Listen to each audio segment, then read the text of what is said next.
All right, today we've got a packed episode. Rupert Grint's surprisingly wholesome letter to the new Ron Weasley. London going full Hogwarts with Christmas trees and studio celebrations. Oliver Phelps getting grilled by his own daughter.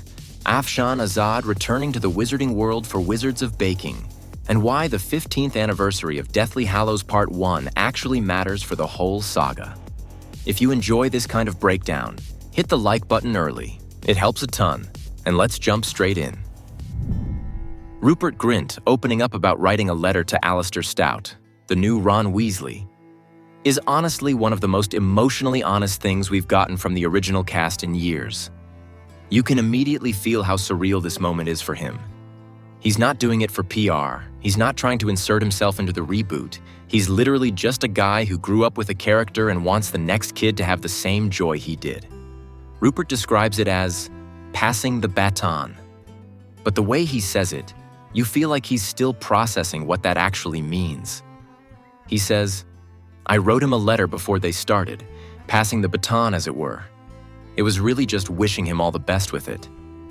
He's not trying to give advice. He's not trying to shape the performance. He's giving him space. The letter is basically Rupert saying, "This was the ride of my life. I hope it's the ride of yours too." He talks about how weird it all feels, almost like déjà vu hitting him in the face. He literally says, "It's quite strange to have the cycle happening again. I'm really intrigued what it's going to be like." And that's what gets me. Rupert isn't trying to relive his past. He's genuinely curious about the new interpretation. He knows this show is going to be different. He wants it to be different. He's cheering for it from the sidelines. One of the most touching parts is when he admits the new actor looks a bit like him. "There's a bit of family resemblance," he says, and he almost sounds amused and freaked out at the same time.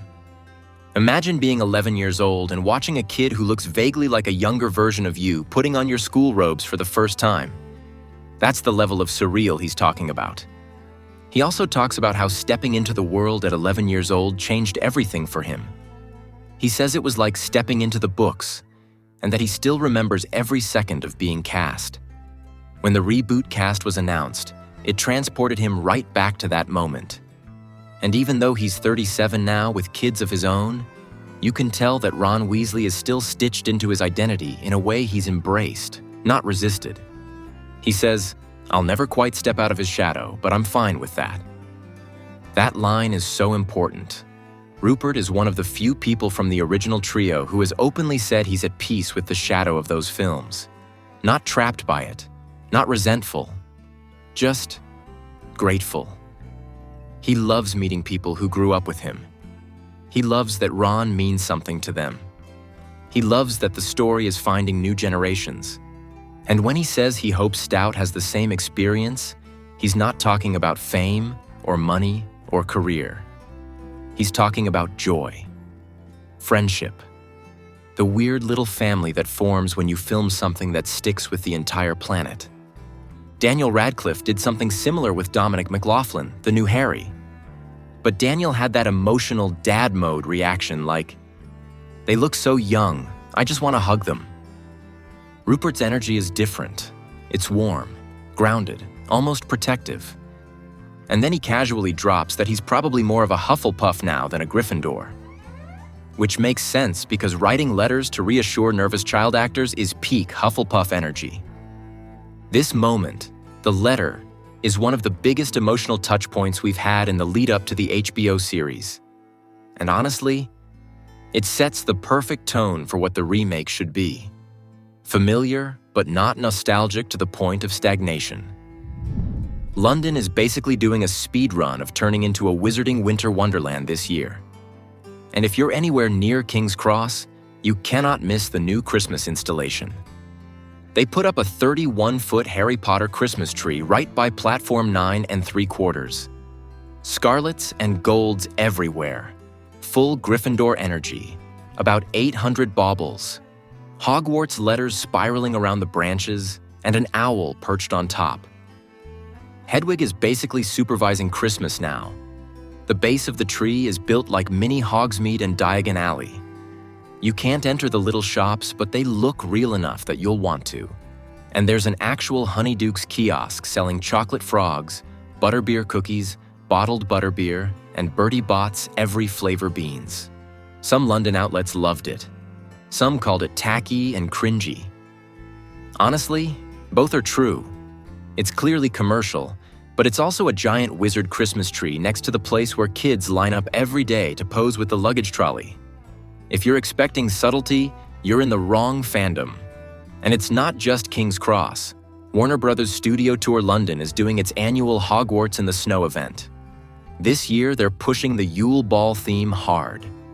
Think the Great Hall covered in icy decorations, Christmas trees dusted with fake snow, tables loaded with festive food, and the stage set up exactly like the Goblet of Fire winter dance.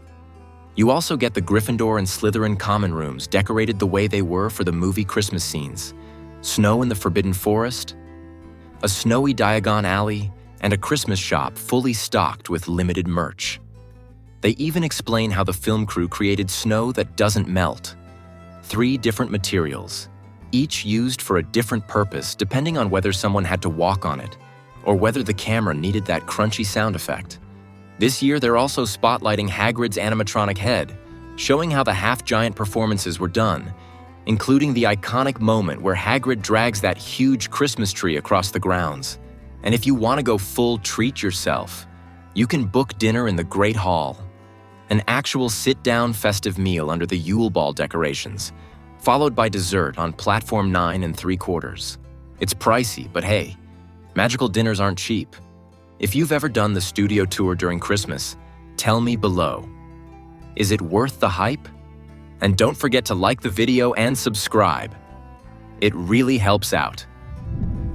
Oliver Phelps, aka George Weasley, is in his wholesome dad era. In a recent interview, he said his daughters are just now starting to understand what he actually did for a living. His eldest is 8, and she knows Daddy was in Harry Potter, but Oliver's not pushing it on her.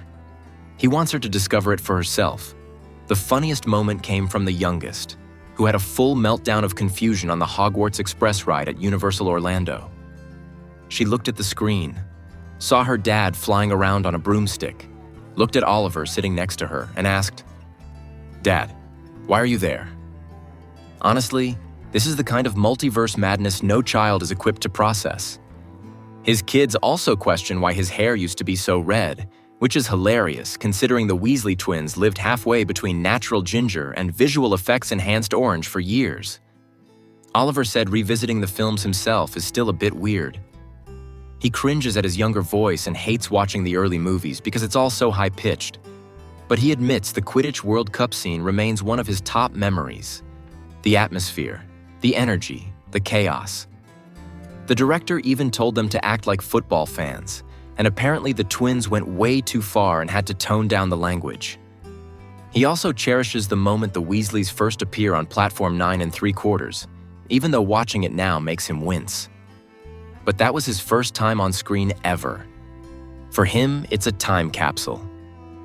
If you're watching this, drop a comment with your favorite Weasley moment in the movies. I know you have one. Afshan Azad, Padma Patil herself, returned to the wizarding world as a guest judge on Wizards of Baking, alongside James and Oliver Phelps. And she did it right back on the original sets at Leavesden, which is wild. She said it felt surreal, like stepping 15 years back into her own life. She's genuinely glowing. She says the Phelps twins are basically her brothers in real life, and getting to reunite with them as adults, with kids of their own now, felt emotional and full circle. She also admitted she's actually a good baker. According to her, she pretty much lives in the kitchen, and her husband claims she's an amazing chef. She said she was excited to see the contestants' bakes, but they ended up blowing her expectations out of the water. Her favorite dessert? Classic apple crumble with custard, no cream, very northern, very on brand. Wizards of Baking itself is doing numbers again this season, climbing into the top 10 on Max. Critics are mixed, but viewers are loving it. It's fun, ridiculous, comforting, and nostalgic all at once. The upcoming episode features Warwick Davis as guest judge, which is going to be a treat. The 15th anniversary of Deathly Hallows isn't just a milestone. It's a reminder of how bold that film actually was. It's the one entry in the entire franchise that broke every rule the movies had taught us to expect. No Hogwarts, no warm welcome feast, no comforting rituals. It's a story of three teenagers wandering through a war-torn world, emotionally unraveling, terrified, and clinging to each other because they're all they've got left. One of the biggest reasons critics are reevaluating this film is because Part 1 finally allowed Harry Potter to grow up on screen. And not in a look, the kids are older way, in a thematic way. It's the only movie where the magic isn't whimsical or funny or spectacular. It's functional, it's survival, it's putting up protective enchantments so you don't get murdered in your sleep. It's carrying everything you own in Hermione's bottomless bag because you don't have a home. It's watching your best friend break under the pressure and walk away. The film is full of small, broken emotional moments that only work because they had the time to breathe. Think about the tense scene where Harry silently offers his hand to Hermione after Ron leaves. No dialogue, no humor, just grief.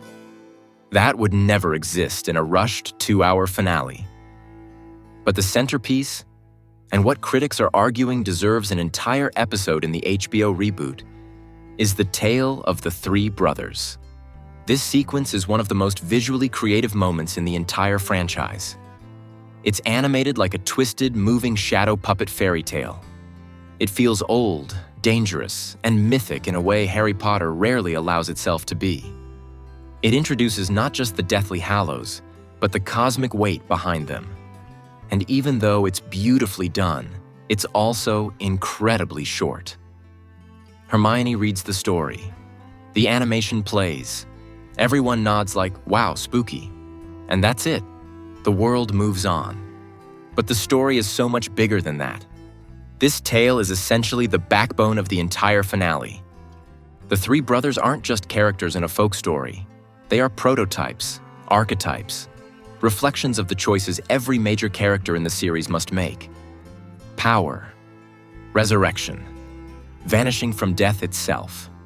Those themes echo through Harry, Voldemort, Dumbledore, Snape, the Horcruxes, the Elder Wand, the entire Endgame. In the books, we're meant to slowly realize Harry isn't just connected to the third brother. He is the third brother. He survives by surrender. He lives by refusing power. He wins by choosing humility. Meanwhile, Dumbledore spends decades wrestling with the consequences of wanting the same things the eldest and middle brothers wanted: mastery and resurrection. Voldemort? He's the worst-case scenario of their choices. This is why critics today say, give the tale of the three brothers its own standalone episode in the reboot. Because imagine what the show could do. We could follow each brother separately. We could watch the consequences of their choices unfold in full, tragic detail. We could explore how the wand corrupts, how the stone torments, how the cloak protects. We could visually connect their experiences to the characters in the main story. The HBO show has the time and format to do it, something the films never could. And back to Deathly Hallows. Part 1. This is exactly why the film holds up today. It slowed down. It didn't rush the character work. It didn't rely on booming soundtracks or flashy Quidditch scenes. It let us sit in the discomfort of the war. It let us understand why Harry is the only one who can win. Not because he's chosen, but because he is the only character who never seeks the power the Hallows offer. As the show approaches, the 15-year mark isn't just nostalgia. It's a reminder that if the TV reboot wants to be great, it needs to learn from this film. Let moments breathe. Let the mythology expand. Don't rush the emotional architecture. Drop your thoughts below. Should the tale of the three brothers be given a full episode in the reboot? Or is that too much of a detour? And where does Deathly Hallows Part 1 rank for you? All right, that's the full roundup. Rupert's letter, Christmas overload in London, Oliver Phelps' accidental multiverse moment, Afshan Azad's Wizards of Baking comeback, and the rebirth of the Deathly Hallows Part 1 discourse. If you enjoyed this breakdown, hit like, drop a comment with the topic you want next, and subscribe so you don't miss upcoming episodes. Thanks for watching, and I'll see you in the next video. Peace.